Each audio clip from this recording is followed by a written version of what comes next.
కుంభమేళాకు వచ్చే భక్తులు స్నానాలు చేసేందుకు ఉత్తరప్రదేశ్ ప్రభుత్వం ప్రత్యేక ఏర్పాట్లు చేస్తోంది. నది ఒడ్డున స్నానాలు చేసేందుకు ప్రత్యేకంగా ఘాట్లు నిర్మించింది ఇప్పటికే. అలాగే నది గర్భంలో ఎక్కడైతే త్రివేణి సంగమం ప్రదేశం ఉందో, గంగా యమున సరస్వతి కలిసే ప్రదేశంలో స్నానాలు చేసేందుకు ప్రత్యేకంగా జట్టీలను తయారు చేయించింది. అలాగే దీనికి సంబంధించి ఏర్పాట్లు కానీ లేకపోతే కనుక ఈ జట్టీలు ఎలా ఉన్నాయనేది ఒకసారి పరిశీలిస్తే మనం ఈ జట్టీ కూడా మొత్తం ఫ్లోటింగ్ జట్టీ అనమాట. ఇదంతా కూడా ఫ్లోటింగ్ జట్టీ నుంచి కిందకి దిగి స్నానాలు చేయొచ్చు. ఆ తర్వాత పైకి వచ్చి వాళ్ళు ఇక్కడ ఉండేందుకు కూడా వీలుంటుంది. సో ఒకసారి ఆ జట్టీ ఎలా ఉంది ఏంటి అనేది ఒకసారి చూద్దాం.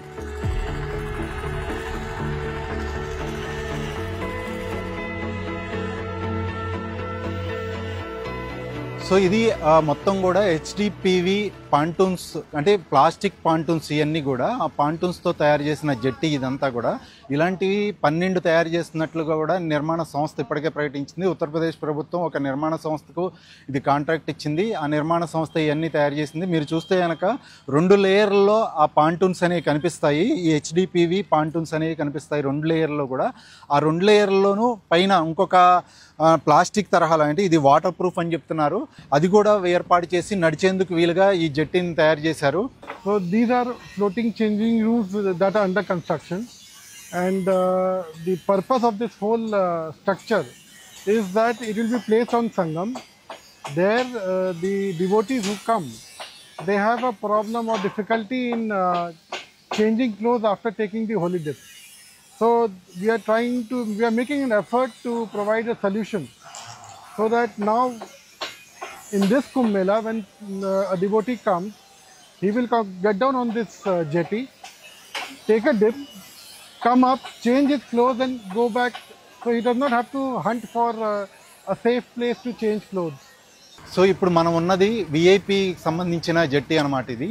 సో ఒకసారి ఈ విఐపి జట్టి ఎలా ఉందనేది చూస్తే కనుక ఈ విఐపి జట్టి కూడా దాదాపు మనం చూస్తే చాలా విశాలంగా ఉంది. అలాగే అటు ఇటు నడిచేందుకు వీలుగా, అంటే 2-3 నడిచేందుకు వీలుగా కూడా ఈ అవకాశం ఉంది.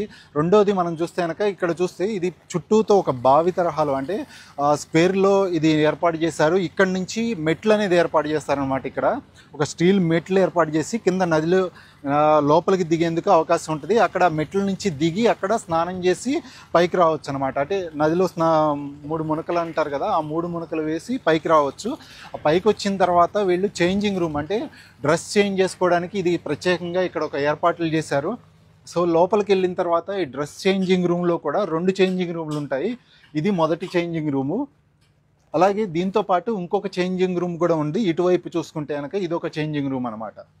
సో ఈ చేంజింగ్ రూమ్లో కూడా ప్రత్యేకంగా ఒక మిర్రర్ ఏర్పాటు చేశారు. అలాగే చుట్టూతో కర్టెన్స్, అలాగే మనకి డోర్ మీద చూస్తే ఒక ప్రత్యేకంగా ఒక అంటే డెకరేటివ్ టైప్లో కూడా ఏర్పాటు చేశారు కదా. సో చుట్టూతో కర్టెన్స్ కూడా ఉంటాయి. అలాగే ఈ చేంజింగ్ రూమ్ లోపలికి నుంచి బయటకు వచ్చిన తర్వాత, అంటే ముందు వైపు కూడా ఒక హాల్ తరహాలో ఇక్కడ సెటప్ ఉంది. హాల్ తరహాలో కూడా ఇక్కడ 2 సోఫాలు ఏర్పాటు చేశారు. ఇక్కడ విఐపీలు వచ్చినప్పుడు వాళ్ళు ఇక్కడ కూర్చుని సేద తీరేందుకు కానీ, లేకపోతే కనుక బట్టలు మార్చుకున్న తర్వాత, లేకపోతే స్నానం చేసి వచ్చి బట్టలు మార్చుకున్న తర్వాత ఇక్కడ సేద తీరి కొంచెం కాఫీ టీలు తాగేందుకు, లేకపోతే కనుక టిఫిన్ చేసేందుకు, స్నాక్స్ తినేందుకు కూడా ఇక్కడ ఏర్పాట్లు చేసినట్లుగా కూడా చెప్తున్నారు.